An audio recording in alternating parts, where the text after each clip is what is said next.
अस्सलाम वालेकुम dear students. Electrochemistry chapter को हमने ख़त्म कर लिया है। नेक्स्ट जो है थर्मोकेमिस्ट्री एक छोटा सा चैप्टर है, इसको डिस्कस करते हैं।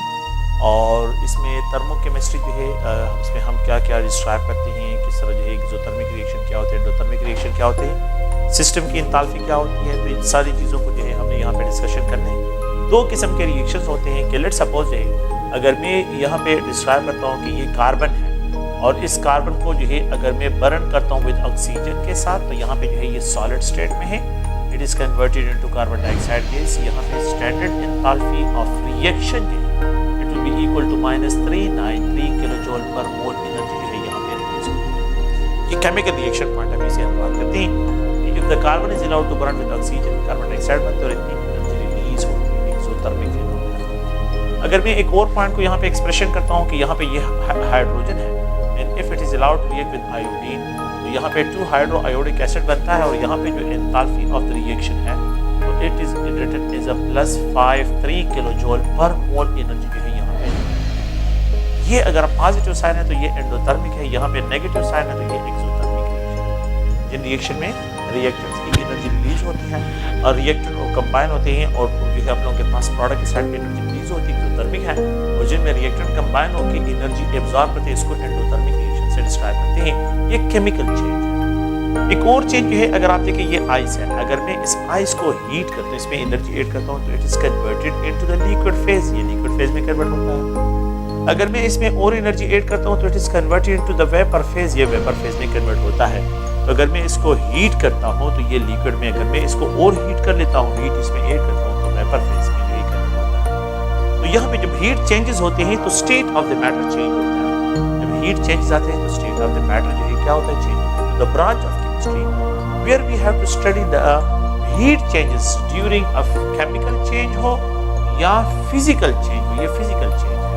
तो हीट चेंजेस जो है the branch of chemistry where we have to study the heat changes during a physical or chemical change हो, so that branch is described as a thermochemistry, इसको thermochemistry।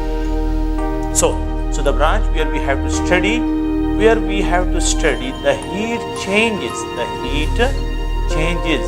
the energy changes, heat changes during a physical change हो, during a physical change और a chemical change हो, तो उस branch को जो है हम क्या एक्सप्रेस करते हैं, थर्मोकेमिस्ट्री से डिस्क्राइब करते हैं। तो ये थर्मोकेमिस्ट्री है। तो अगर आप लोग देखें तो ये फिजिकल चेंज है और ये क्या है, ये केमिकल चेंज है। थर्मोकेमिस्ट्री में हम आमतौर पे जो है 2 प्रोसेस यहाँ पे, एक होता है स्पॉन्टेनियस प्रोसेस, एक प्रोसेस है स्पॉन्टेनियस प्रोसेस, एक प्रोसेस होता है नॉन स्पॉन्टेनियस प्रोसेस। कोई भी जो है अगर आप लोग देखें एक प्रोसेस को अगर हम स्टार्ट करते हैं, वंस इट इज स्टार्टेड, अगर ये स्टार्ट होता है और ये जो है हाई पोटेंशियल एरिया से लो पोटेंशियल एरिया की तरफ आ रहा हो तो ये डिफरेंट जो है स्पॉन्टेनियस प्रोसेस होता है। मतलब स्टार्ट करते हैं तो कंटिन्यू ऑन, ऐसे प्रोसेस को स्पॉन्टेनियस कहते हैं। लेट्स सपोज अगर मैं यहाँ पे जो है इस तरह डिस्क्राइब करता हूँ कि मेरे पास यहाँ पे एक हाई पोटेंशियल एरिया है और यहाँ पे जो है एक बाल पड़ा हुआ है। अगर ये हाई पोटेंशियल एरिया से लो पोटेंशियल एरिया की तरफ आता है तो ये जो है एक मरतबा जब इसको मैं जो है क्या करता हूँ, पुश करता हूँ, तो ये जो है spontaneously from high potential area to low potential, तो ये हाई पोटेंशियल एरिया से लो पोटेंशियल एरिया में ये स्पॉन्टेनियस प्रोसेस होता है। इसी तरह रिएक्टेंट्स भी होते हैं कि अगर रिएक्टेंट्स हाई एनर्जी स्टेट में हो तो लो एनर्जी स्टेट में आना जो है ये स्पॉन्टेनियस, एक मरतबा इस रिएक्शन को स्टार्ट कर लेते तो ये स्पॉन्टेनियसली कंटिन्यू, ये एनर्जी रिलीज करते हैं और लो एनर्जी स्टेट में जो है आ जाते हैं, from high energy state to low energy state. और एक है अगर आप लोग देखिए अगर इसी बाल को मैं यहाँ से लो पोटेंशियल एरिया से हाई पोटेंशियल एरिया की तरफ आता हूँ तो ये एंडो होगा, ये एंडो, तो मैंने इसमें कंटिन्यूअसली एनर्जी ऐड कर दी। लेकिन अगर ये हाई पोटेंशियल एरिया से लो पोटेंशियल तो ये एक्सो होगा, ये एनर्जी को यहाँ पे क्या करेगा, रिलीज करेगा। तो एंडो प्रोसेस में एनर्जी एब्जॉर्प्शन होती है और एक्सो, तो यहाँ पे रिएक्टेंट हाई एनर्जी स्टेट से प्रोडक्ट की तरफ आते हैं तो एनर्जी को क्या करते हैं, ये रिलीज करते हैं, इतनी एनर्जी रिलीज करते हैं। लेकिन अगर रिएक्टेंट लो एनर्जी स्टेट में हो और प्रोडक्ट हाई एनर्जी स्टेट में, तो रिएक्टेंट का प्रोडक्ट में कन्वर्ट होना एनर्जी इसने एब्जॉर्ब करनी है तो ये हाई एनर्जी स्टेट में जाएगा तो ये एंडो प्रोसेस होगा, इसमें एनर्जी एब्जॉर्प्शन होगी। तो हर वो प्रोसेस जो है, लेट्स सपोज अगर मैं यहाँ पे जो है अगर आप लोगों को लेता हूँ कि एक मरतबा मैं हाइड्रोजन को ऑक्सीजन के साथ बर्न करता हूँ, तो सॉरी कार्बन को ऑक्सीजन के साथ या हाइड्रोजन को ऑक्सीजन के साथ बर्न करता हूँ, तो एक मरतबा जो है अगर मैं इस प्रोसेस को स्टार्ट कर लेता हूँ तो ये प्रोसेस उस वक्त तक कंटिन्यू होगा जब तक जो है जितना हाइड्रोजन अवेलेबल होता है सब के सब बर्न होगा स्पॉन्टेनियसली। और दूसरा है नॉन स्पॉन्टेनियस प्रोसेस वो होते हैं जिसमें कंटिन्यूअस सप्लाई ऑफ एनर्जी होता है। अगर आप लोगों को याद हो तो हमने डिस्कशन की इलेक्ट्रोकेमिस्ट्री में कि गैल्वानिक सेल में जो है, गैल्वानिक सेल जो होते हैं तो उसमें एक स्पॉन्टेनियस प्रोसेस होता है और उसमें एनर्जी की प्रोडक्शन होती है, वो एनर्जी रिलीज करते हैं। इलेक्ट्रोलाइटिक सेल में अगर आपको याद हो तो मैंने इसको कहा था कि यहाँ पे नॉन स्पॉन्टेनियस प्रोसेस है। डिस्चार्ज ऑफ बैटरी जो है अगर आप देखें तो ये जो है एक स्पॉन्टेनियस प्रोसेस है, लेकिन रिचार्ज ऑफ बैटरी जो है अगर आप देखें तो ये जो है एक नॉन स्पॉन्टेनियस प्रोसेस है। इसी तरह जो है रिएक्शन का, तो रिएक्टेंट का from high energy state to the low energy state चले जाना, ये एक स्पॉन्टेनियस, लेकिन लो एनर्जी स्टेट से हाई एनर्जी स्टेट पर रिएक्टेंट को लेके जाना, ये एक नॉन स्पॉन्टेनियस प्रोसेस होता है। अगर वाटर है तो हाई पोटेंशियल एरिया से लो पोटेंशियल एरिया पे वाटर आ रहा हो तो ये स्पॉन्टेनियस होता है, लेकिन लो पोटेंशियल एरिया से हाई पोटेंशियल एरिया पे लेके जाना, ये एक नॉन स्पॉन्टेनियस प्रोसेस है। तो ये अगर आप लोग देखें तो एक स्पॉन्टेनियस है और एक जो है नॉन स्पॉन्टेनियस प्रोसेस भी हम डिस्कस करते हैं। अच्छा, सिस्टम जो होता है, यहाँ पे थर्मोकेमिस्ट्री में हम कुछ टर्मिनोलॉजीज यूज करते हैं, कुछ डिफिनेशन पॉइंट ऑफ व्यू से है। तो एक होता है सिस्टम, तो सिस्टम जो है anything which is under the scientific inquiry हो, in the universe which is under the scientific inquiry हो, उसको सिस्टम कहते हैं। तो सिस्टम जो है क्या है, anything in the universe which is under the scientific inquiry is known as system, उसको सिस्टम कहते हैं। सिस्टम के तीन टाइप्स होते हैं, एक होता है ओपन सिस्टम, एक होता है ओपन सिस्टम। सिस्टम के तीन टाइप, एक होता है क्लोज्ड सिस्टम, एक है क्लोज सिस्टम और एक होता है आइसोलेटेड सिस्टम। तीन टाइप्स होते हैं। द टाइप ऑफ सिस्टम जो कि मास और एनर्जी दोनों एक्सचेंज करे, मास एंड एनर्जी दोनों एक्सचेंज करे विद सराउंडिंग, सराउंडिंग के साथ जो है अगर वो मास और एनर्जी को एक्सचेंज करे, ऐसे सिस्टम को ओपन सिस्टम कहते हैं। ये मेरे पास एक बीकर है, लेट्स सपोज बीकर नहीं है, वाटर का है, एक बॉटल है, मैं इसमें क्या करता हूँ, मैं इसमें वाटर को स्टडी करना चाहता हूँ। तो वाटर मेरे लिए क्या है कि इसमें इंप्योरिटी कितनी है, तो इसका अगर मैं स्टडी करता हूँ तो मेरे लिए सिस्टम है। अगर मैं क्या करूँ, इसको ओपन है, ये ओपन है, मैं इसमें वाटर ऐड कर सकता हूँ, मैं इससे वाटर निकाल सकता हूँ, मैं इसको हीट कर सकता हूँ, मैं इससे हीट निकाल सकता हूँ। ऐसे सिस्टम जो है जो सराउंडिंग के साथ मास और एनर्जी दोनों के एक्सचेंज करे, it is described as open system, इसको ओपन सिस्टम से डिस्क्राइब करते हैं। अगर मैं यहाँ पे जो है क्या करता हूँ, यहाँ पे एक दूसरा पॉइंट है, अगर मैं इसको क्लोज करूँ कि ये जो है मास एक्सचेंज ना हो, कि ना जो है इससे वाटर निकाले ना इसमें वाटर ऐड करे, ठीक है, लेकिन इसको हीट कर सकते और ये एनर्जी लॉस करे, तो ऐसा सिस्टम जो है जिसमें नो मास एक्सचेंज हो with surrounding, no mass exchange, but it can exchange energy, लेकिन ये जो है अगर एनर्जी को एक्सचेंज करे, exchange energy with the surrounding, energy with surrounding, तो then it is called close system. इसको क्लोज, केमिस्ट्री में हमने क्लोज सिस्टम की बात की, ओपन सिस्टम की बिल्कुल बात की। और एक ऐसा सिस्टम जिसमें no mass exchange with the surrounding, no energy with the surrounding, तो ऐसे सिस्टम को हम क्या कहते हैं, आइसोलेटेड सिस्टम कहते हैं। आइसोलेटेड सिस्टम, तो ऐसा सिस्टम जो है सराउंडिंग के साथ जो है ना एनर्जी एक्सचेंज करे ना मास एक्सचेंज करे, इसको जो है आइसोलेटेड सिस्टम कहते हैं। और vacuum jug is an example, अगर आप लोग देखें वैक्यूम जग जो है, थर्मास इज एन एग्जांपल जो है, यहाँ पे इसकी एग्जांपल में आ जाता है क्लोज सिस्टम। अच्छा, सिस्टम के दो प्रॉपर्टीज होती है, प्रॉपर्टीज ऑफ सिस्टम। सिस्टम की एक प्रॉपर्टी इंटेंसिव होती है, सिस्टम की एक प्रॉपर्टी इंटेंसिव होती है और सिस्टम की एक प्रॉपर्टी जो है ये एक्सटेंसिव प्रॉपर्टी। अगर आप लोग देखें तो एक एक्सटेंसिव प्रॉपर्टी है और एक इंटेंसिव, तो these are the properties of the system. ये प्रॉपर्टी है और ये टाइप्स है, ये क्या है, ये इसके टाइप्स हैं। तो intensive property, the property of system which is independent on the mass, जो मास इंडिपेंडेंट जो है, independent on mass, on mass of system, such a property is known as intensive property. इसको intensive property है। Let's suppose मेरे पास एक beaker में water है, मेरे पास एक टब में वाटर है, मेरे पास जो एक ड्रम में वाटर पड़ा हुआ है। अगर मैं इनको बॉयल करता हूँ, देखिए इसमें मास कम है, इसमें मास ज्यादा है, इसमें मास सबसे ज्यादा है, ये भी वाटर है, ये भी वाटर है, ये भी वाटर। अगर मैं इसको बॉयल करता हूँ, ये भी 100 डिग्री सेंटीग्रेड पे है।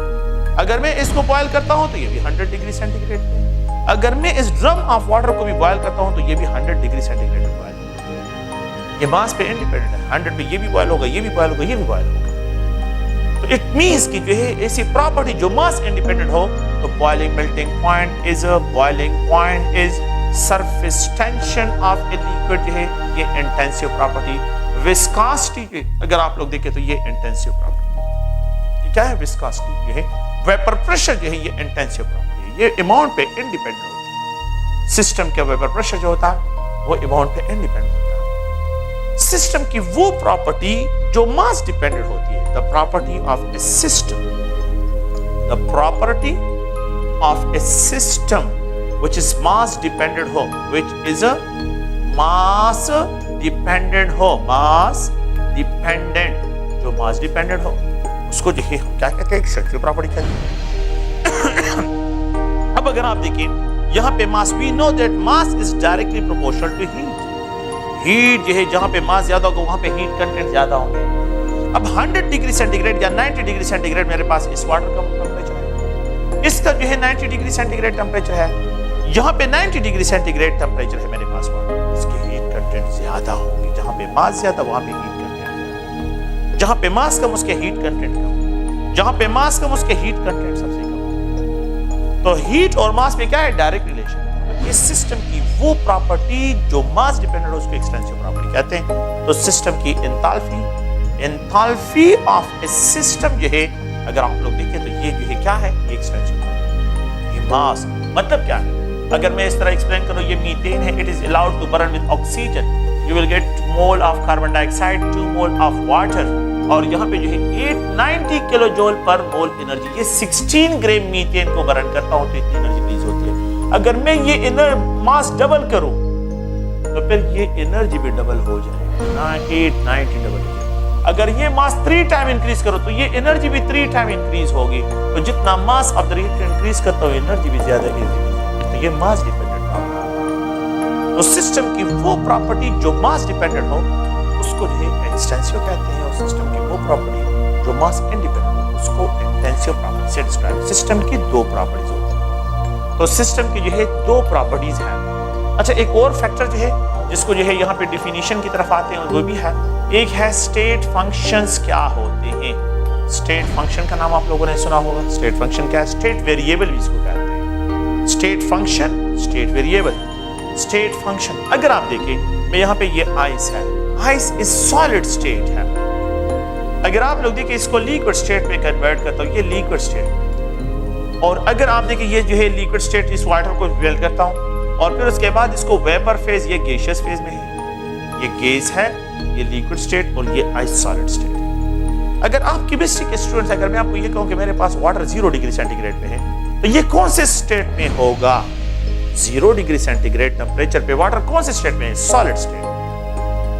0 से एबव हो, 0 डिग्री सेंटीग्रेड से एबव हो, और 100 डिग्री सेंटीग्रेड से बिलो जो है टेम्परेचर पे वाटर कौन से स्टेट में होता है? लिक्विड स्टेट में होता है। और अगर मैं ये कहूं कि मेरे पास वाटर 100 डिग्री सेंटीग्रेड पे है तो 100 डिग्री सेंटीग्रेड तो बॉइलिंग पॉइंट, तो ये वेपर फेज में। अगर आप ये देखें, ये जो आप लोगों के पास फैक्टर है ये स्टेट को फिक्स कर रहा है। तो हर वो पैरामीटर जो स्टेट ऑफ द मैटर को फिक्स करता है उसको स्टेट कहते हैं। दो पैरामीटर, इस टेम्परेचर से मैं स्टेट ऑफ द मैटर को फिक्स कर रहा हूं, ये स्टेट फंक्शन, ये स्टेट को डिस्क्राइब करता है। स्टेट आपने कभी ये नहीं देखा होगा कि इतने वर्क पे ये आइस सॉलिड स्टेट, इतने हीट पे जो है आप लोगों के पास क्या होगा? ये सॉलिड स्टेट होगा। नहीं, आप लोगों ने कभी भी तो ये स्टेट को डिस्क्राइब नहीं, इसको स्टेट फंक्शन, इसको नॉन स्टेट फंक्शन कहते हैं। वर्क और heat are non state function, लेकिन टेम्परेचर स्टेट फंक्शन। तो those parameter which describe the state of the matter are called state function, उनको स्टेट फंक्शन कहते हैं। अच्छा, स्टेट फंक्शंस की जो है 3 प्रॉपर्टीज होती है। Absolute value can not be assigned to a state function, they are always represented by change, इनको चेंज से एक्सप्रेस करते हैं। तो स्टेट फंक्शन के 3 प्रॉपर्टीज होती है। Absolute value cannot be assigned to a state function, assigned to a state function, they are always expressed by change, इसको always express करते हैं by change। absolute value cannot be assigned to a state function, आपने हमेशा इसको final state से जो है minus initial state इसको डिस्क्राइब करना है। एग्जैक्ट वैल्यू तो to a state function, they are always expressed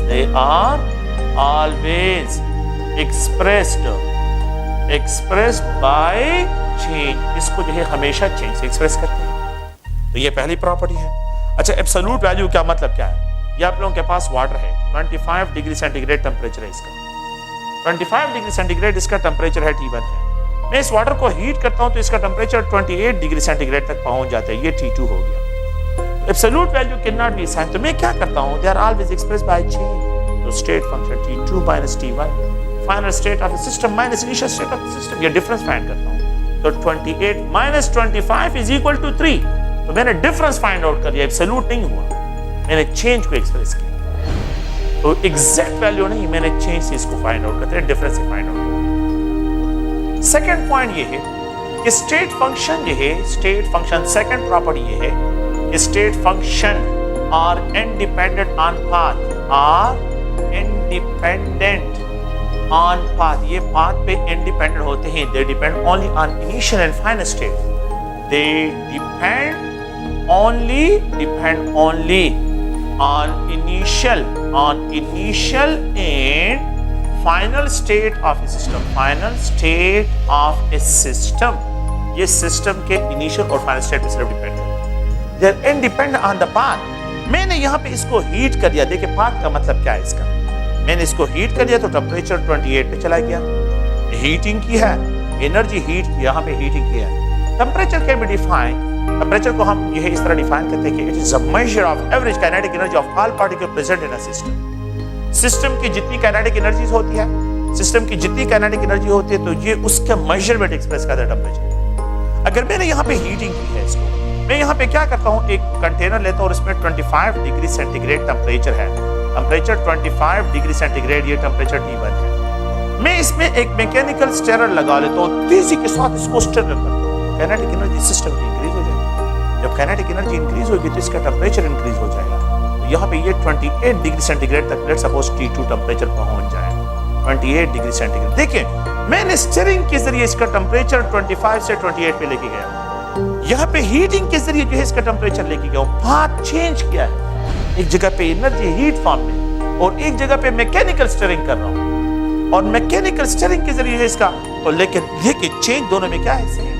यहाँ पे 28 माइनस 20, यहाँ पे तो they are independent on the path, they just only depend on the initial state and final state. Path जो भी हो, अब मैंने इस पाथ के जरिए जो है टेम्परेचर इंक्रीज करे, पाथ ये भी है, the change will remain same. Change क्या होगा, they only depend on the initial and final state of the system and they are independent on the path, ये पाथ पे इंडिपेंडेंट। तो पाथ का मतलब क्या है कि मैकेनिकल स्टीयरिंग के जरिए इसकी काइनेटिक एनर्जी बढ़ा दी है, या हीटिंग के जरिए इसकी टेम्परेचर जो है चेंज किया हुआ है।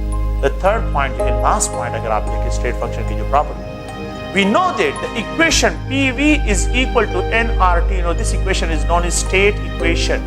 इसको क्या कहते हैं, स्टेट इक्वेशन कहते हैं। If let's suppose n की वैल्यू क्या हो, 1 मोल हो, if the composition ये है यहाँ पे क्या हो, ये 1 मोल हो, अगर ये 1 मोल हो, अगर आप लोग थोड़ा सा गौर से देखें, और यहाँ पे जो है स्टेटमेंट ये है कि अगर ये 1 मोल हो जाए तो ये यहाँ पे R कांस्टेंट, तो PV is equal to T और डिवाइड बाय R। R को जो है मैं यहाँ पे ट्रांसफर कर रहा हूँ और N को भी ट्रांसफर कर दिया। अगर मुझे ये दो वैल्यू गिवन हो, वी कैन इजीली, ये दो स्टेट फंक्शन की वैल्यू गिवन हो, we can easily find the value of third state function. तो अकॉर्डिंग टू दिस कंसेप्ट कि स्टेट इक्वेशन में if two state variable are known हो, then the value of third state function उसके जरिए जो है fix हो जाती है। इसी तरह अगर आप लोग देखें, मैं इस तरह एक्सप्रेस करता हूं कि PV is equal to RT, 1 mole है, तो अगर आप देखिए प्रेशर RT बाय V, अगर मुझे वॉल्यूम और टेम्परेचर नोन हो तो मैं इससे ये फाइंड कर सकता हूं, ये फिक्स हो जाएगा। अगर वॉल्यूम को आप लोग देखें तो volume is equal to RT by V, अगर मुझे ये दोनों वैल्यू नोन हो, स्टेट फंक्शन वैल्यू नोन हो, तो ये जो है इससे फाइंड आउट कर सकते हैं। So that according to this concept कि इन स्टेट इक्वेशन में if the two variable value known हो, two state variable value known हो, तो then the value of third state function खुद ब खुद क्या हो जाता है, ऑटोमेटिकली फिक्स हो जाता है। ये जो है थर्ड प्रॉपर्टी है स्टेट फंक्शन। तो तीन प्रॉपर्टीज होती है स्टेट फंक्शन की। Absolute value can not be, state function are always independent on the path, they depend on the initial and final state. And second one ये है कि in state equation if two state variable की value known हो, the value of third state function क्या हो जाती है, वो फिक्स हो जाती है। तो ये स्टेट फंक्शन की प्रॉपर्टीज जो है अगर आप देखें तो ये उसको जो है यहाँ पे क्लियर करता है। नेक्स्ट जो है अगर हम आ जाए तो एक अनदर टॉपिक है that is known as internal energy, internal energy of a system. Internal energy of a system. Internal energy क्या होती है? It is express by E, इसको ई से एक्सप्रेस करते हैं। Internal energy of a system जो है क्या है? Internal energy is equal to the sum of kinetic energy of particle and plus potential energy of particles. कि जितने आप लोगों के पास ये सिस्टम है और इस सिस्टम में मेरे पास जो है वाटर प्रेजेंट है, तो इस सिस्टम में जो है वाटर में जितनी पोटेंशियल एनर्जी है, वाटर मॉलिक्यूल में जितनी पोटेंशियल एनर्जी होती है, जितनी इसकी काइनेटिक एनर्जी है, उन एनर्जीज का जो सम होता है वो इस सिस्टम की इंटरनल एनर्जी कहलाता है। क्या मतलब है? अच्छा, ये वाटर मॉलिक्यूल ट्रांसलेट होता है तो काइनेटिक एनर्जी इसकी क्या है? ट्रांसलेट होता है तो इसमें ट्रांसलेशन एनर्जी। अच्छा, ये वाटर मॉलिक्यूल जो है ये रोटेट भी होते हैं, they also possess rotational energy. ये वाटर मॉलिक्यूल में हाइड्रोजन ऑक्सीजन के साथ बॉन्डेड है तो ये वाइब्रेट भी होते हैं, so they have vibrational kinetic energy. इन तीनों फॉर्म्स ऑफ एनर्जीज का जो सम अप होगा वो kinetic energy of the water molecule. Potential energy क्या है? पोटेंशियल एनर्जी अगर आप लोग देखें, ये हाइड्रोजन और वाटर मॉलिक्यूल दूसरे वाटर मॉलिक्यूल के साथ थ्रू इंटरमॉलिक्यूलर फोर्सेस कनेक्ट होता है, तो ये पोटेंशियल एनर्जी की एक फॉर्म है। ये हाइड्रोजन ऑक्सीजन के साथ through chemical covalent bond link है, it is called intramolecular forces. Intramolecular forces के जरिए कनेक्टेड है अगर आप लोग देखें। और यहाँ पे जो है ये ऑक्सीजन का न्यूक्लियस है, हाइड्रोजन का न्यूक्लियस है, यहाँ पे इलेक्ट्रॉन्स है और यहाँ पे ये न्यूक्लियस है। इन दोनों के दरमियान अट्रैक्टिव फोर्सेस को न्यूक्लियर फोर्सेस कहते हैं। इन तीन फोर्सेस का जो सम अप होगा वो जो है आप लोगों के पास potential energy describe, it is describe as a potential energy. ये पोटेंशियल एनर्जी है। अब मैं इस तरह एक्सप्रेशन करता हूं कि the internal energy of a system will be equal to translational energy plus rotational energy plus vibrational energy. इन तीनों एनर्जीज का जो सम अप है ये जो है आप लोगों के पास काइनेटिक एनर्जी। और potential energy is considered to be intramolecular forces, intramolecular forces plus intermolecular forces plus अगर आप लोग देखें तो यहाँ पे न्यूक्लियर फोर्सेस। इन तीनों फोर्सेस का जो सम अप है ये पोटेंशियल एनर्जी को एक्सप्रेस करता है। तो इट इज ये बहुत डिफिकल्ट होगा इन ऑर्डर टू फाइंड कि इनकी एग्जैक्ट वैल्यू फाइंड करो, ये भी फाइंड करो, ये भी फाइंड करो, ये भी फाइंड करो, ये भी फाइंड करो, ये भी फाइंड करो, तो ये बहुत मुश्किल है। ये क्या है? ये बहुत मुश्किल है, तो इसलिए हम इसको क्या करते हैं? चेंज से एक्सप्रेस करते हैं, मैक्रोस्कोपिक प्रॉपर्टी है। इन सारी एनर्जी वैल्यूज को एट अ टाइम फाइंड करना बहुत मुश्किल है, तो हम क्या करते हैं? इनिशियल इंटरनल एनर्जी क्या है, फाइनल इंटरनल एनर्जी क्या है, क्योंकि at a time absolute value can not be assigned, absolute value can not be assigned. इसका रीजन ये कि यहाँ पे इतनी सारी वैल्यूज फाइंड करना at the same time it is impossible है। तो क्या करते हैं साइंटिस्ट कि यहाँ पे पहले इनिशियल इंटरनल एनर्जी क्या है, इंटरनल फाइनल इंटरनल, इन दोनों का डिफरेंस फाइंड करते हैं, E2 माइनस E1, ये डिफरेंस फाइंड आउट करते हैं। सो इट इज एक्सप्रेस, ये स्टेट फंक्शन है। इंटरनल एनर्जी क्या है? स्टेट फंक्शन जो है इसको डिस्क्राइब करते हैं। तो इंटरनल एनर्जी स्टेट फंक्शन है। Okay, what will happen to a system if the internal energy of a system change? What will happen to a system? ये जहन में रखे, what will happen to a system, happen to a system, to a system if the internal energy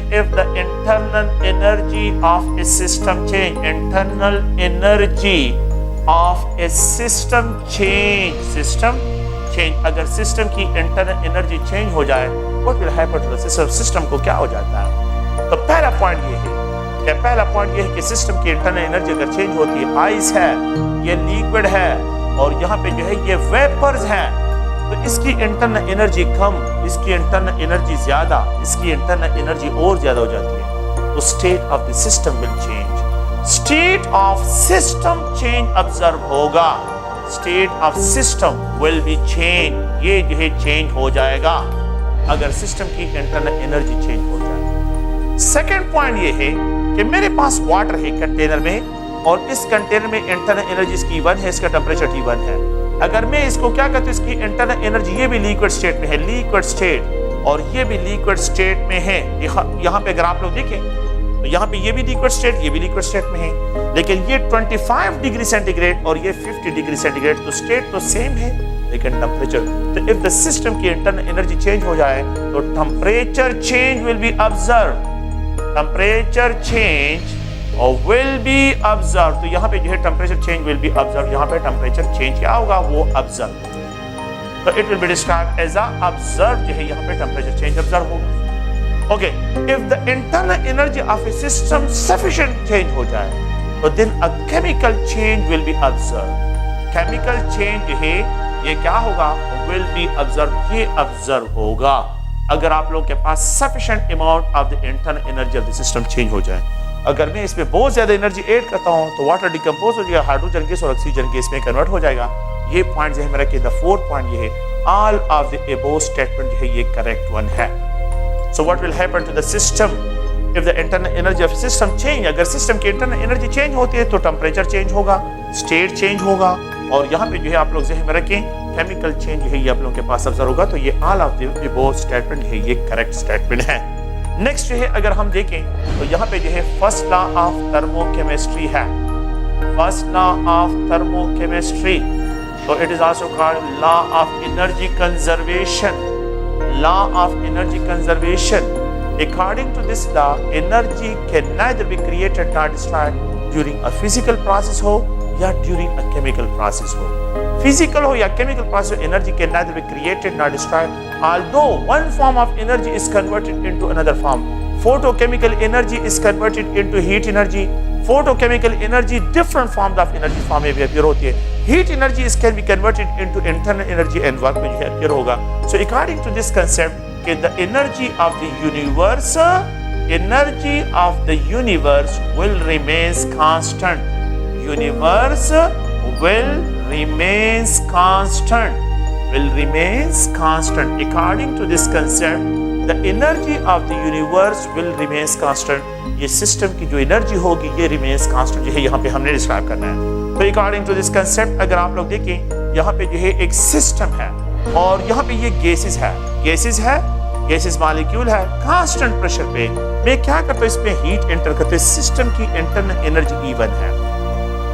According to this law, if the heat enter into the system, अगर मैं system में heat enter करता हूँ, it will partially appear in the form of increase of internal energy and there will be some work will be done। तो अगर आप लोग देखिए अगर मैं इसमें हीट एंटर करता हूँ तो सिस्टम की जो है इंटरनल एनर्जी जो है पार्शली हीट जो है it will increase the internal energy of system, system की इंटरनल एनर्जी E1 से E2 पे चले जाती है और यहाँ पे जो है सम वर्क जो है अगर आप लोग देखें तो यहाँ पे some work will be done, यहाँ पे क्या हो रहा है सम वर्क जो है यहाँ पे ऑब्जर्व होगा and this work for a chemist जो है ये नेगेटिव होगा। ये एक्सपेंशन हो रहा है सिस्टम, जब एक्सपेंड होगा तो केमिस्ट्री पॉइंट ऑफ व्यू से ये नेगेटिव है, फिजिक्स वाले इसको जो है पॉजिटिव लेते हैं। तो अकॉर्डिंग टू दिस लॉ कि if the heat enter into the system it will partially increase internal energy of the system and there will be some work, यहाँ पे जो है सम वर्क जो है वो ऑब्जर्व होगा। तो delta E and plus work, तो जो हीट मैंने इस सिस्टम में एंटर किया है it increases the internal energy of system, जो हीट मैंने इसमें एंटर किया it observe in the form of some mechanical work, यहाँ पे मैकेनिकल वर्क। तो W को जो है अगर आप लोग देखें तो ये माइनस साइन से भी मैं एक्सप्रेस कर सकता हूँ, ये mathematical form of first of thermochemistry है and QP is also called delta E और यहाँ पे प्लस वर्क से भी इसको एक्सप्रेस कर, ये माइनस साइन की जगह पॉजिटिव भी लिख सकते हैं। अच्छा, तो एक होता है work done on the system, एक होता है वर्क डन बाय द जो है सिस्टम। अच्छा, फिजिक्स वाले और केमिस्ट्री में जो है जो सबसे बड़ा प्रॉब्लम है तो केमिस्ट्री और फिजिक्स वाले जो है एक दूसरे के साथ हर टाइम मेरे ख्याल में इस बात पे जो है लड़ाई में लगे होते हैं, लेकिन इसका आसान सा हल हमने इसको निकाला है और आसान सा हल ये है कि फिजिक्स वाले सिस्टम से काम लेते हैं, फिजिक्स वाले इस वर्क को जो है कि ये सिस्टम जब एक्सपेंड होता है वो सिस्टम से काम लेते हैं और हम सिस्टम पे काम करते हैं, ये सिर्फ डिफरेंस है। काम लेना और काम करना ये दो वर्ड्स है और ये दोनों डिफरेंट है। हम जो है इस काम को जो है ये हमारे लिए ये नेगेटिव है, ये हमारे लिए क्या है नेगेटिव वर्क है, लेकिन केमिस्ट्री पॉइंट ऑफ व्यू से जो है ये आप लोगों के पास पॉजिटिव वर्क होगा कि यहाँ पे सिस्टम पे आप काम करें कि सिस्टम पे एनर्जी ऐड करें, हर वो प्रोसीजर जो सिस्टम की एनर्जी को इंक्रीज करे वो पॉजिटिव होगा और जो सिस्टम से एनर्जी को निकालेगा वो नेगेटिव डिस्क्राइब होगा। तो फिजिक्स वाले इसको पॉजिटिव लेते हैं और हम इसको नेगेटिव लेते हैं, फिजिक्स वाले इसको नेगेटिव लेते हैं, हम इसको पॉजिटिव लेते हैं। वो विद रेफरेंस टू सराउंडिंग देखते हैं और हम with reference to the system देखते हैं। हम सिस्टम में एनर्जी ऐड करते हैं, वो सिस्टम से काम लेते हैं और हम सिस्टम पे काम करते हैं। तो आप लोगों ने ये वर्ड सुना होगा कि work done by the system, work done by the system and work done on the system, on system. Work done by the system, अगर सिस्टम काम कर रहा है तो वो सराउंडिंग को एनर्जी प्रोवाइड कर रहा है और अगर सिस्टम पे काम हो रहा है तो सराउंडिंग जो है सिस्टम में एनर्जी ऐड कर रहा है। मैं आप लोगों को एक और एग्जांपल की जरिए से एक्सप्लेन करता हूँ। ये मेरे पास क्या है, हॉट वाटर का एक कप है, बल्कि इस तरह एक्सप्रेशन करते हैं, ये हॉट वाटर है, चाय है, हॉट वाटर। तो अगर मैं यहाँ पे इसको रख देता हूँ और ये सराउंडिंग है, हॉट वाटर है, सराउंडिंग का टेम्परेचर 25 और इसका टेम्परेचर जो है 90 डिग्री सेंटीग्रेड, इसको रख देता हूँ। तो ये सिस्टम क्या करेगा, ये एनर्जी रिलीज करेगा, ये सराउंडिंग को एनर्जी देगा, सराउंडिंग को, तो ये नेगेटिव एनर्जी होगा। अगर ये क्या होगा, अगर ये आइस वाटर हो, आइस वाटर, और बाहर टेम्परेचर यहाँ पे 0 डिग्री सेंटीग्रेड टेम्परेचर है, मैं आइस इसमें पड़ा हुआ है, बाहर टेम्परेचर 25 है, मैं यहाँ पे रख दूं तो फिर एनर्जी सराउंडिंग से सिस्टम में एंटर होगी। तो सिस्टम सराउंडिंग से अगर सिस्टम एनर्जी होती है एंडोथर्मिक है, और अगर सिस्टम से सराउंडिंग में एनर्जी ट्रांसफर होती है तो ये एक्सोथर्मिक होगा। इसी तरह यही बात है कि अगर मैं वर्क बाहर जा रहा है, वर्क बाहर हो रहा है, सिस्टम एक्सपेंड हो रहा है तो ये वर्क नेगेटिव होगा। लेकिन अगर सिस्टम पे काम हो रहा है तो एनर्जी वर्क जो है in the form of energy system में एनर्जी एंटर हो रही है, ये पॉजिटिव। तो work done on the system is described as positive and work done by the system is described as negative. This is described in chemistry. Chemistry के language में हम इस तरह इसको एक्सप्लेन करते हैं। क्या मतलब है इसका? अगर आप लोग देखिए, मैं इस तरह आसान लैंग्वेज में, केमिकल हाइड्रोजन है, वाटर, अगर मैं इस वाटर को डिकम्पोज करता हूं तो जब वाटर को डिकम्पोज करता हूं तो 2 moles of hydrogen and 1 mole of oxygen. इस साइड पे 2 वॉल्यूम है और इस साइड पे जो है 3 वॉल्यूम है। यहां पे वॉल्यूम कम, यहां पे वॉल्यूम ज्यादा है तो एक्सपेंशन होगा, प्रोडक्ट के साइड पे एक्सपेंशन होगा। तो वर्क डन जो है यहाँ पे क्या होगा, ये नेगेटिव होगा जब सिस्टम एक्सपेंड होगा। लेकिन अगर मैं क्या करता हूं, यहाँ पे हाइड्रोजन है and if it combine with oxygen you will gate 2 mole of water. अब वॉल्यूम यहाँ पे ज्यादा, ये वॉल्यूम कम है, तो फिर जो है आपके पास ये सिस्टम होगा। अब यहाँ पे वर्क पॉजिटिव। तो हमने विद रेफरेंस टू जो है सब्सटेंसेस देखना है और वो लोग विद रेफरेंस टू सराउंडिंग देखते हैं। तो आप रेफरेंस में जो है प्लीज ध्यान में रखें, रेफरेंस में जो है डिफरेंशिएट करें। तो अगर आप लोग देखिए यहाँ पे enthalpy internal energy of a system, अगर सिस्टम की internal energy with respect to surrounding increase है पॉजिटिव, अगर सिस्टम की internal energy with respect to surrounding जो है डिक्रीज हो रही है negative internal energy, negative, it means system energy release कर, उसकी इंटरनल एनर्जी डिक्रीज हो रही है। अगर सिस्टम की internal energy with respect to surrounding increase positive, अगर ये डिक्रीज हो रहे तो नेगेटिव। अगर सिस्टम का heat content with respect to surrounding increase positive, अगर सिस्टम के internal heat content with respect to surrounding decrease हो रहे हैं नेगेटिव। ये नेगेटिव डिस्क्राइब होगा, ये पॉजिटिव डिस्क्राइब, ये पॉजिटिव है और ये नेगेटिव। तो आप लोग प्लीज इस पॉइंट को ध्यान में रखिए, जो साइन कन्वेंशन है इस पे। तो बात सुने, QP is equal to delta E and plus work. We know that work is equal to PV. We know that work is also equal to P delta V क्योंकि प्रेशर कांस्टेंट है। तो can we write कि QP is equal to delta E and plus P delta V से इसको express करो। We also know that PV is equal to NR delta जो है T. We also know that delta V is equal to delta NR delta T. Now we can also express QP is equal to delta E and plus delta NR delta T. Now all these are the mathematical form of first law of thermochemistry.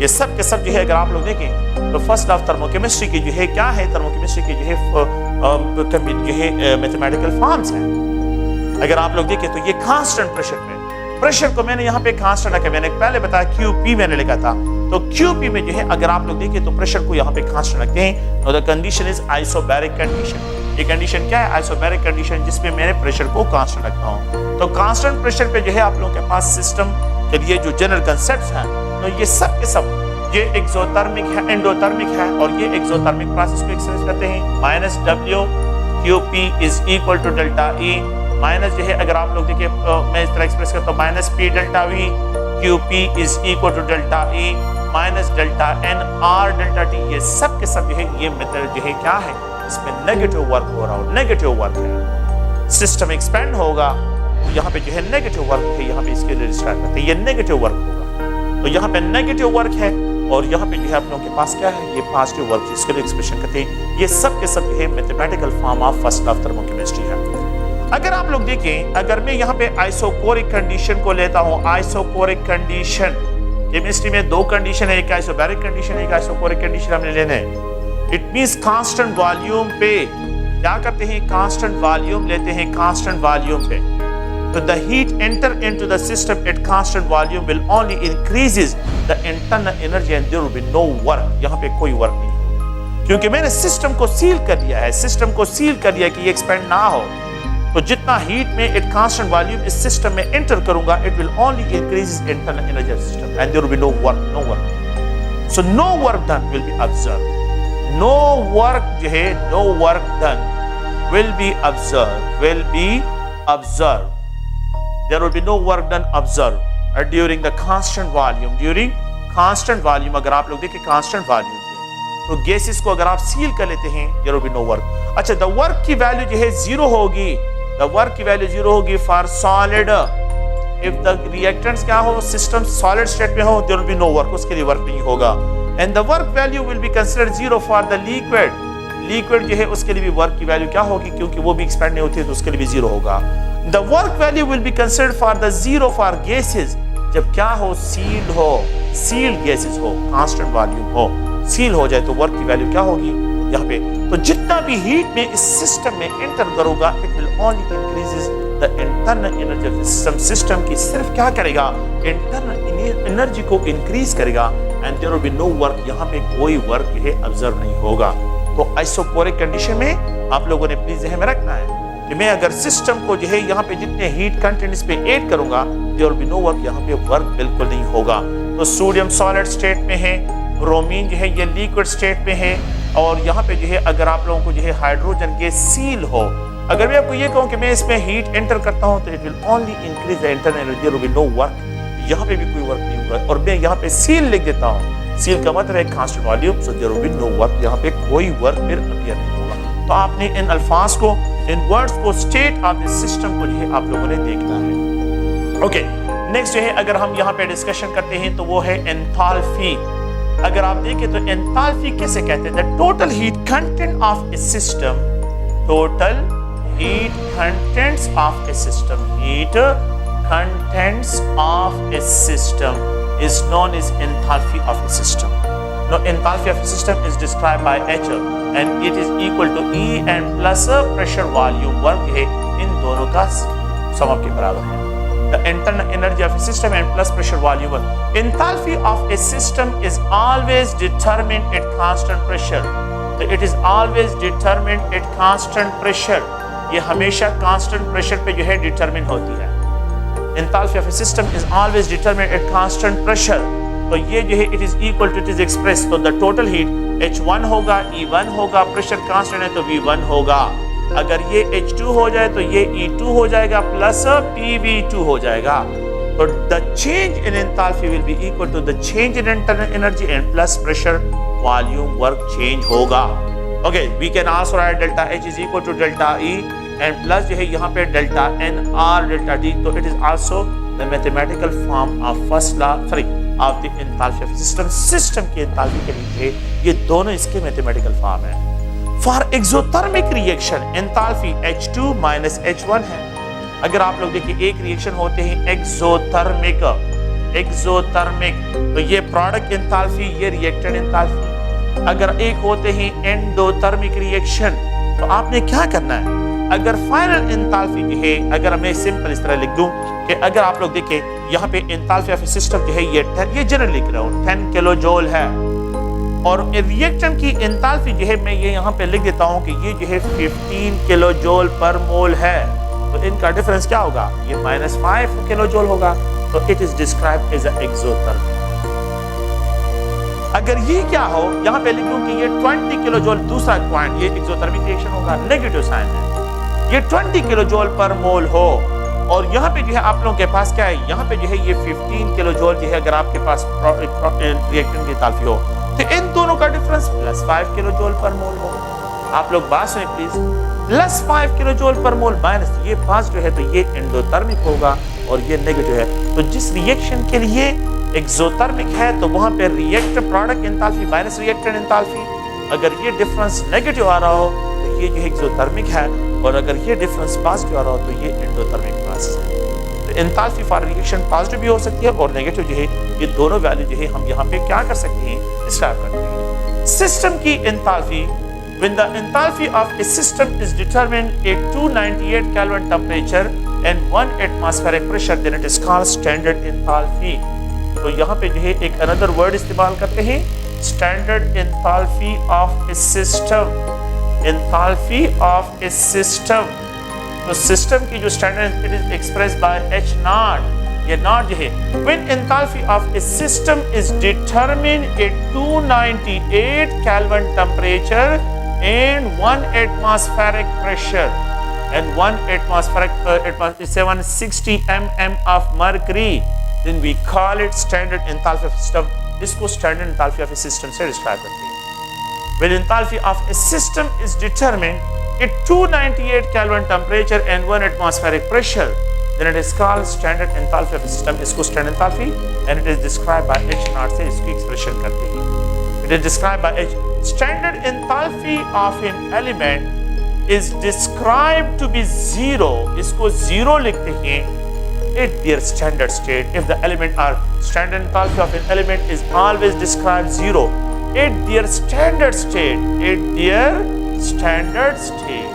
अगर element standard state में हो तो फिर उसकी standard enthalpy जो है zero consider की जाएगी. क्या मतलब है? तो the standard enthalpy जो है standard enthalpy is considered to be zero. और से देखिए far यहाँ पे is considered to be zero at यहाँ पे जो है आप लोग देखें A B C D. मैं यहाँ पे लिखता हूँ सोडियम है सॉलिड स्टेट में, सोडियम है लिक्विड स्टेट में, सोडियम है गैसियस स्टेट. तो सोडियम रूम टेम्परेचर पे सॉलिड स्टेट में होता है तो सोडियम की स्टैंडर्ड एंथैल्पी सिर्फ सॉलिड स्टेट पे जो है जीरो कंसीडर की जाएगी. The standard enthalpy of the sodium is considered to be zero at, please ध्यान में रखिए, सोडियम सॉलिड स्टेट में, नॉट लिक्विड स्टेट में, नॉट गैसियस स्टेट.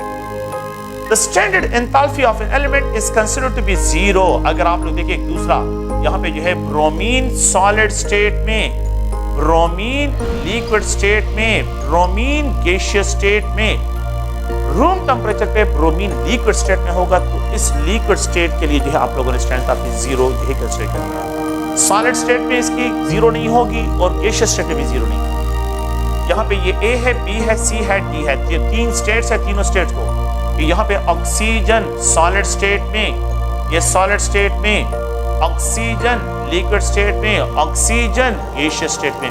तो रूम टेम्परेचर पे ऑक्सीजन गैसियस स्टेट में होगा तो उसकी स्टैंडर्ड एंथैल्पी जो है इसको आप लोगों ने क्या लेना है, इसको जो है आप लोगों ने मतलब ये कि जीरो यहाँ पे कंसीडर करना है. ऑक्सीजन के लिए जीरो, ब्रोमीन के लिए लिक्विड स्टेट में जीरो और सोडियम के लिए सॉलिड स्टेट में जो है जीरो होगी.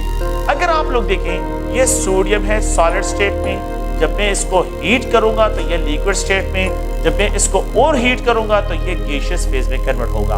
तो यहाँ पे जीरो कंसीडर किया जाएगा, यहाँ पे पॉजिटिव. क्यों? क्योंकि मैं ये सॉलिड स्टेट से लिक्विड स्टेट में जा रहा हूँ और यहाँ पे भी पॉजिटिव होगा क्योंकि ये गैसियस स्टेट में. तो सॉलिड से गैसियस लिक्विड में जाना एंडोथर्मिक है, लिक्विड से वेपर फेज में जाना ये भी एंडोथर्मिक है. तो यहाँ पे पॉजिटिव कंसीडर एंडोथर्मिक प्रोसेस है.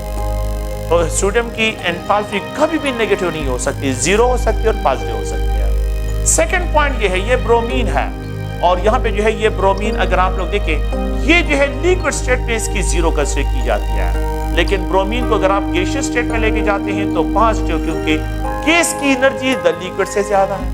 लेकिन अगर आप ब्रोमीन को जो है सॉलिड स्टेट में लेके जाते हैं तो यहाँ पे नेगेटिव एंथैल्पी. तो ब्रोमीन की नेगेटिव एंथैल्पी होगी in solid state and bromine की जो है आप लोगों के पास गैसियस स्टेट में जो है एंथैल्पी होगी पॉजिटिव होगी और ब्रोमीन की लिक्विड स्टेट में जीरो डिस्क्राइब की जाएगी. और अगर आप लोग जो है यहाँ पे जो है थर्ड ऑप्शन में यहाँ पे मैं रिप्रेजेंट करता हूँ नाइट्रोजन गैस.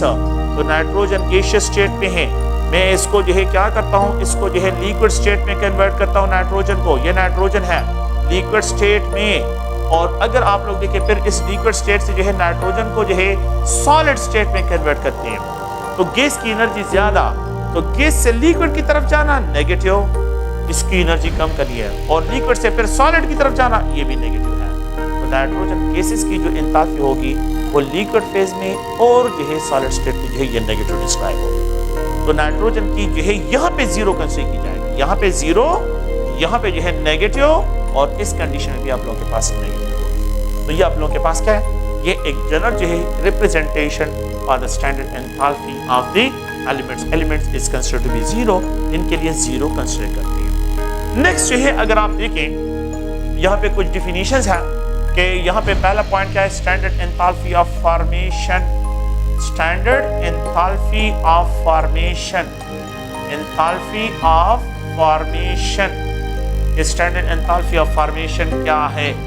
तो अगर आप लोग देखिए, it is express bye H0F, इसको H0F, तो ये कार्बन है, it is allowed to react with oxygen, ये रूम टेम्परेचर पे सॉलिड, ये gaseous state and it is converted into carbon dioxide gaseous state. और यहाँ पे स्टैंडर्ड एंथैल्पी ऑफ रिएक्शन जो है या enthalpy of formation -393 kilojoule per mole है।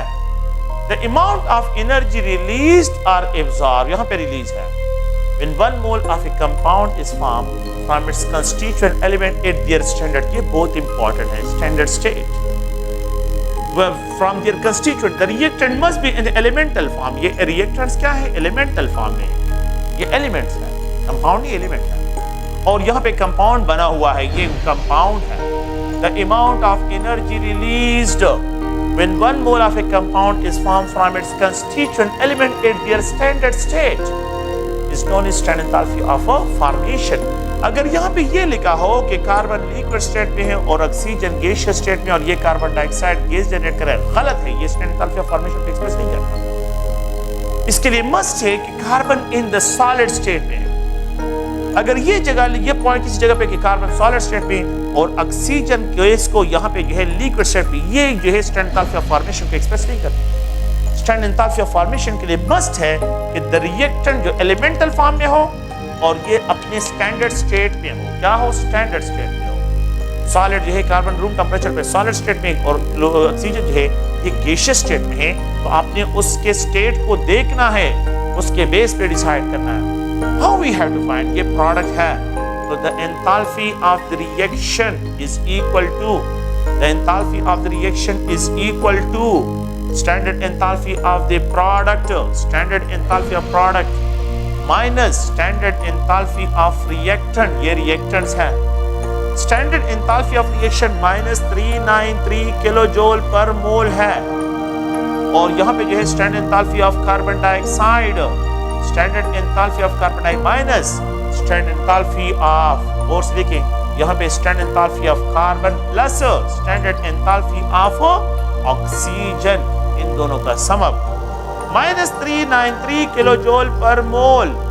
यहाँ पे standard enthalpy of carbon dioxide, ये रिएक्टेंट एलिमेंटल फॉर्म में है, तो इनकी स्टैंडर्ड एंथैल्पी क्या कंसीडर की जाएगी, 0।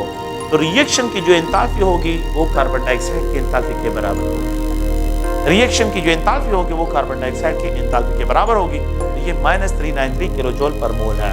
क्योंकि मैं इस रिएक्शन को बर्न कर रहा हूँ, रिएक्टेंट्स को बर्न कर रहा हूँ, so we can also call it standard enthalpy of combustion। क्योंकि मैं कार्बन को बर्न कर रहा हूँ ऑक्सीजन के साथ, we can also call this reaction standard enthalpy of combustion। we can also call standard enthalpy of reaction। we can also specify standard enthalpy। ये तीनों अल्फाज वर्ड जो है इसके लिए यूज होते हैं, ये तीनों वर्ड इसके लिए क्या होते हैं, ये यूज होते हैं। अच्छा, अगर आप लोग देखिए ये हाइड्रोजन है and if it is allowed to react with iodine, यहाँ पे जो है हाइड्रो आयोडिक एसिड बनता है। Half mole of iodine, half mole of hydrogen, क्योंकि 1 मोल चाहिए, तो यहाँ पे plus standard enthalpy of formation जो है, तो standard enthalpy of formation is equal to 26.5 kilojoule, ये नेगेटिव नहीं है, पॉजिटिव है। The amount of energy absorb when 1 mole of a compound is formed from its constituent element at their standard state, at their standard, ये gas और ये solid state, at their standard state बहुत important, the amount of energy absorbed when 1 mole of a compound is formed from its constituent element at their standard state, मुझे 1 mole चाहिए, तो जो amount of energy absorb हो या release हो, उस amount of energy को हम क्या कहते हैं, स्टैंडर्ड एंथैल्पी ऑफ फॉर्मेशन कहते हैं। उस स्टैंडर्ड को हम क्या कहते हैं, स्टैंडर्ड एंथैल्पी ऑफ फॉर्मेशन। तो standard enthalpy of formation absorb भी हो सकता है और रिलीज भी हो सकता है। तो ये एक्सोथर्मिक भी हो सकता है, ये एक्सोथर्मिक भी हो सकता है, थर्मिक, और ये जो है एंडोथर्मिक भी हो सकता है। ये दोनों प्रोसेस जो है यहाँ पे डिस्क्राइब कर सकते हैं। Standard enthalpy of formation exothermic भी हो सकता है और एंडोथर्मिक भी हो सकता है। तो ये एक अनदर डिफिनीशन है। अच्छा, एक अनदर डिफिनीशन की तरफ आते हैं और वो ये है कि standard enthalpy of combustion, standard enthalpy of combustion, standard enthalpy of combustion, यहाँ पे कंबस्शन को जो है डिस्क्राइब करते हैं, it is express bye H0C। अगर आप लोग देखें यहाँ पे 1 मोल ऑफ मीथेन लेता हूँ इन गैसियस स्टेट है, और यहाँ पे ऑक्सीजन गैस है, it is allowed to burn, it is converted into 1 mole of carbon dioxide and 2 mole of steam, ये जनरेट करता है। और यहाँ पे standard enthalpy of combustion energy जो रिलीज होती है 890 kilo joule per mole energy यहाँ पे रिलीज होती है। The amount of energy released when 1 mole of a compound is completely burned with excess of oxygen, तो जो अमाउंट ऑफ एनर्जी यहाँ पे रिलीज होती है उसको स्टैंडर्ड एंथैल्पी ऑफ कंबस्शन कहते हैं। The amount of energy released when 1 mole of a compound, not element, मैं यहाँ पे compound की बात कर रहा हूँ, तो 1 mole of a compound is completely burned with excess of oxygen, तो जो amount of energy release होती है वो standard enthalpy of combustion। 1 mole of methane 16 ग्राम के बराबर है, ये 890 kilo joule per mole energy release करता है। 1 मोल ऑफ मीथेन जो है, अगर आप लोग 16 ग्राम है, तो यहाँ पे एंथैल्पी ऑफ द रिएक्शन, यहाँ पे कंबस्शन, तो ये 890 kilo joule per mole energy release करता है।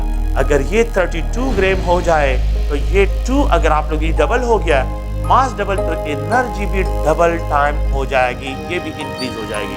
अगर ये 48 ग्राम हो जाए तो ये 3 multiplied minus 890 kilo joule per मोल एक्सटेंसिव प्रॉपर्टी, जो मास डिपेंडेंट प्रॉपर्टी है, इसको जो है अगर आप लोग देखें तो इसको यहाँ पे डिस्क्राइब करते हैं कि जितना मास इंक्रीज होता है हीट कंटेंट इंक्रीज होता है, जितना मास इंक्रीज होता है हीट कंटेंट भी इंक्रीज होते हैं। तो यहाँ पे जो है अगर आप लोग देखें तो कंबस्शन हमेशा एक्सोथर्मिक है। कंबस्शन इज ऑलवेज क्या है? Combustion is always exothermic process है। कंबस्शन इज ऑलवेज एक्सोथर्मिक होता है। 1 mole of methane is allowed to burn with the excess of oxygen, you will get carbon dioxide and water, और यहाँ पे जो है इतनी एनर्जी रिलीज हो रही है। Okay, so the enthalpy of combustion को किस तरह फाइंड आउट करते हैं, जिसको रिएक्शन एंथैल्पी भी कहते हैं। Enthalpy of product, standard enthalpy of carbon dioxide and plus 2 मोल की स्टैंडर्ड एंथैल्पी ऑफ वाटर।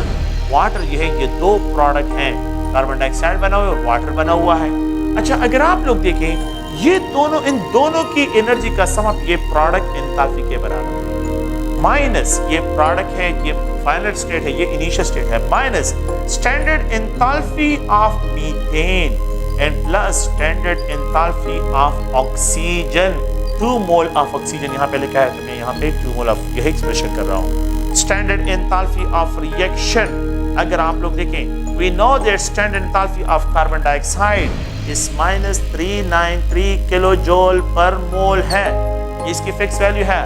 और वाटर की स्टैंडर्ड एंथैल्पी आपको गिवन होगी, standard enthalpy of water is equal to -285 kilo joule per mole के बराबर है। Standard enthalpy of methane given होगी -73 kilo joule per mole के बराबर है, -73 किलो जूल पर मोल के ये बराबर है, और ये -285 किलो जूल पर मोल के बराबर है। अगर आप इन दोनों के वैल्यूज को यहाँ पे पुट करें तो यहाँ पे यह है, ये 2 मोल है, तो बात सुने प्लीज, यहाँ पे जो है क्या होगा, इसको अगर मैं एक्सप्रेशन करता हूँ तो ये 2 मल्टीप्लाइड -285 किलो जूल पर मोल, ये वाटर की एंथैल्पी होगी, ये दोनों प्रोडक्ट की एंथैल्पी है। माइनस जो है यहाँ पे standard enthalpy of methane -73 kilo joule per mole है, and plus 2 multiplied standard enthalpy of oxygen, element है स्टैंडर्ड स्टेट में, मल्टीप्लाइड 0 होगी किलो जूल पर मोल। अब क्या करें, ये -393 kilo joule per mole energy -570 kilo joule per mole energy, ये +73 minus multiplied ये kilo joule per mole energy. आप क्या करें, इन दोनों को सम अप करें, इसके साथ उसका डिफरेंस फाइंड करें, you will gate 890 kilo joule per mole energy. ये स्टैंडर्ड एंथैल्पी ऑफ रिएक्शन, जो यहाँ पे जो है क्या है लिखिए, standard enthalpy of combustion, standard enthalpy of -890 kilo joule per mole energy. ये जो है इस तरह कैलकुलेट करते हैं, product enthalpy minus reactant enthalpy, जब दोनों का डिफरेंस फाइंड आउट करते हैं कि -890 kilo joule per mole energy जो है ये क्या होती है। Combustion is always exothermic, combustion क्या है? इज ऑलवेज एक्सोथर्मिक है, इसकी वैल्यू कभी भी पॉजिटिव नहीं हो सकती, ये हमेशा एक्सोथर्मिक डिस्क्राइब होगी। स्टैंडर्ड एंथैल्पी ऑफ कंबस्शन, ये डिफिनीशन है इसका, आप लोग प्लीज इसको ध्यान में रखिए। एक अनदर डिफिनीशन है जिसको स्टैंडर्ड एंथैल्पी ऑफ न्यूट्रलाइजेशन कहते हैं। Standard enthalpy of neutralization, enthalpy of neutralization एक अनदर जो है डिफिनीशन है। और ये अगर आप लोग देखें तो अगर हम स्ट्रॉन्ग एसिड को, ये HCl है, ये HNO3 है, HCl है, जो भी है, and if it is treated with sodium hydroxide you will gate sodium ion aqueous form में, हाइड्रो जो है यहाँ पे क्लोराइड आयन एक्वस फॉर्म में, या एक्वस फॉर्म में होंगे और वाटर फॉर्मेशन होगा और इतनी एनर्जी रिलीज होगी। Standard enthalpy -57.5 kilojoule per mole energy release होगी। The amount of energy released when 1 mole of hydrogen ion are completely neutralized by 1 mole of hydroxide ion converted to water. It is called standard enthalpy of neutralization. Neutralization is always exothermic. Neutralization of reaction है, neutralization is always exothermic, is always exothermic. ये एक exothermic process है और ये strong acid और strong bases के लिए हमेशा कांस्टेंट ही रहेगा। न्यूट्रलाइजेशन इज ऑलवेज एक्सोथर्मिक, ये हमेशा जो है स्ट्रॉन्ग एसिड स्ट्रॉन्ग बेसिस के लिए अगर आप HNO3 ले और इसको पोटाशियम हाइड्रोक्साइड के साथ ट्रीट करें you will gate potassium ion aqueous form में और आयोडाइड सॉरी यहाँ पे नाइट्रेट आयन एक्वस फॉर्म में और यहाँ पे water of neutralization and standard enthalpy of neutralization will be described as -57.5 kilojoule per mole. ये -57.5 kilojoule per mole. The amount of energy released when 1 mole of a substance, when 1 mole of hydrogen ion is completely neutralized by 1 mole of hydroxide ion, तो जो amount of energy release होगी उसको standard enthalpy of neutralization से क्या करते हैं? describe करते हैं। तो next जो है अगर आप लोग देखें तो यहाँ पे जो है आप लोग प्लीज इस पॉइंट को ज़हन में रखें कि वीक एसिड के लिए भी यही वैल्यू है। वीक एसिड्स के लिए वीक एसिड जो है यहाँ पे होते हैं तो उनके लिए जो है राउंड अबाउट ये -55 kilojoule per mole energy release होती है क्योंकि ये वीक एसिड जो है इससे ये 2 kilojoule energy for the ionization पर यूज करते हैं तो इसी वजह से जो है इसकी एनर्जी है थोड़ी सी डिक्लाइन हो जाती है। ओके, तो एक अनदर जो है ये भी केमिकल जो है क्या है? स्टैंडर्ड एंथैल्पी ऑफ न्यूट्रलाइजेशन एक केमिकल चेंज है और इसमें ये भी एक्सोथर्मिक है। यहाँ पे हमेशा एनर्जी क्या होगी आप लोगों के पास रिलीज जो है वो ऑब्जर्व होगा। नेक्स्ट जो है हम यहाँ पे डिस्क्राइब करते हैं standard enthalpy of solution, standard enthalpy of solution of ये फिजिकल जो है ये फिजिकल फिनोमेना है and it is described as standard enthalpy of solution delta H0S से या H0S से एक्सप्रेशन करते हैं। अगर आप देखिए ये आप लोगों के पास क्या है? ये क्रिस्टलाइन सब्सटेंसेस हैं, पॉजिटिव नेगेटिव पॉजिटिव है और यहाँ पे जो है ये वाटर मॉलिक्यूल्स हैं, दूसरे वाटर मॉलिक्यूल के साथ इलेक्ट्रोस्टैटिक इंटरेक्शन डेवलप करते हैं, हाइड्रोजन बॉन्डिंग के जरिए एक दूसरे के साथ कनेक्टेड है, वाटर मॉलिक्यूल दूसरे वाटर मॉलिक्यूल के साथ थ्रू हाइड्रोजन बॉन्डिंग कनेक्टेड है। होता क्या है कि जब ये लेटेस्ट साइड से डिटेच होते हैं तो इनको डिटेच करने के लिए एंथैल्पी जो है वो एंडोथर्मिक है, ये आयंस को सेपरेट करना एक एंडोथर्मिक प्रोसेस है। तो H1 एनर्जी ऐड होती है, ये लेटेस्ट एनर्जी है।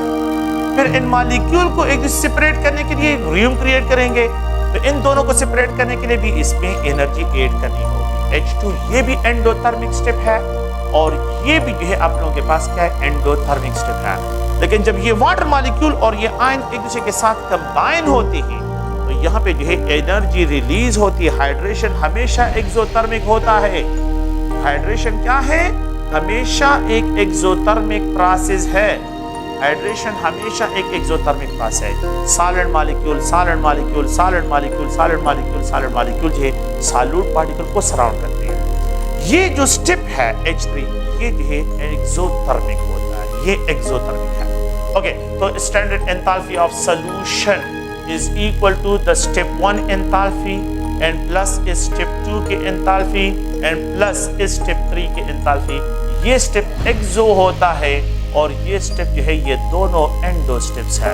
The amount of energy release are absorbed when 1 mole of a substance is completely dissolved in a given solvent at a specific temperature, अब जो है आप लोग के पास बिल्कुल completely diluted हो, उसको जो है हम क्या कहते हैं, इंथाल्पी ऑफ सॉल्यूशन कहते हैं। तो अगर क्या हो, अगर H1 स्टेप और H2 स्टेप की एनर्जी H3 स्टेप से ज्यादा हो तो ये एंडो होगा और इसमें एनर्जी एब्जॉर्प्शन होगी।